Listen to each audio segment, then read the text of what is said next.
एक गांव में राजू नाम का एक व्यक्ति रहता था और वह अपनी पत्नी से बहुत ही परेशान रहता था।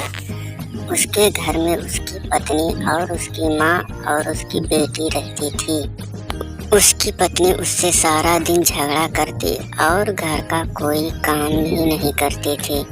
सारा काम उन लोगों से करवाती थी और उसकी पत्नी रोज की तरह बैग लेकर घर से बाहर बाजार की तरफ चल पड़ी। जब उसकी पत्नी घर से बाहर बाजार गई थी तो उसकी माँ उससे बोली कि बेटा, घर से बाहर रोज रोज जाना उसका अच्छा नहीं है।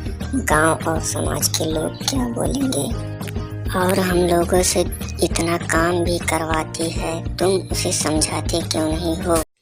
और राजू अपनी माँ का पूरा बात सुनकर बहुत ही परेशान हो गया।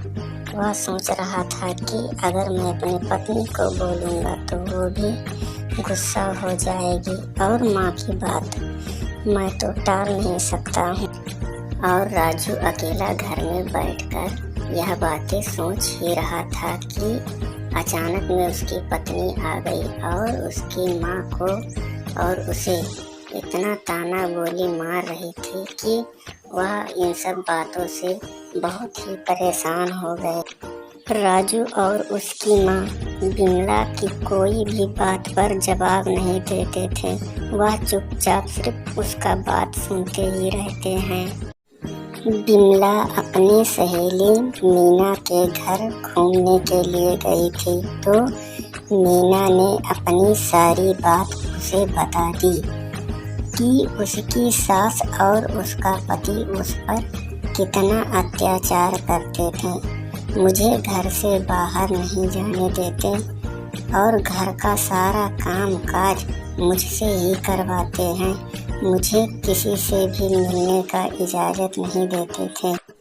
तब बिमला उसकी सारी बात सुनकर यह सोच रही थी कि मैंने अपने पति और सास बेटी पर इतना अत्याचार किया और वो सब हमारी बातें सुन रहे थे। यह सोचकर वह और ये सब सुनकर बिमला अपने घर पहुंची और अपने सास के सामने रोने लगी और बोली, मुझे माफ़ कर दो माँ, मुझसे गलती हो गई।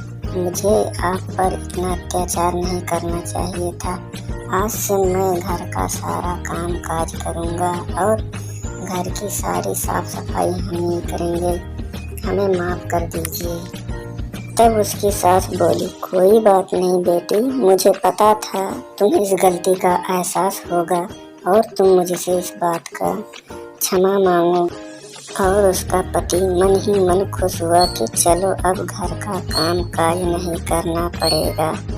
राजू और उसकी माँ बहुत खुश हो गई और वो लोग अब इस घर में खुशी खुशी जीवन बिताते थे।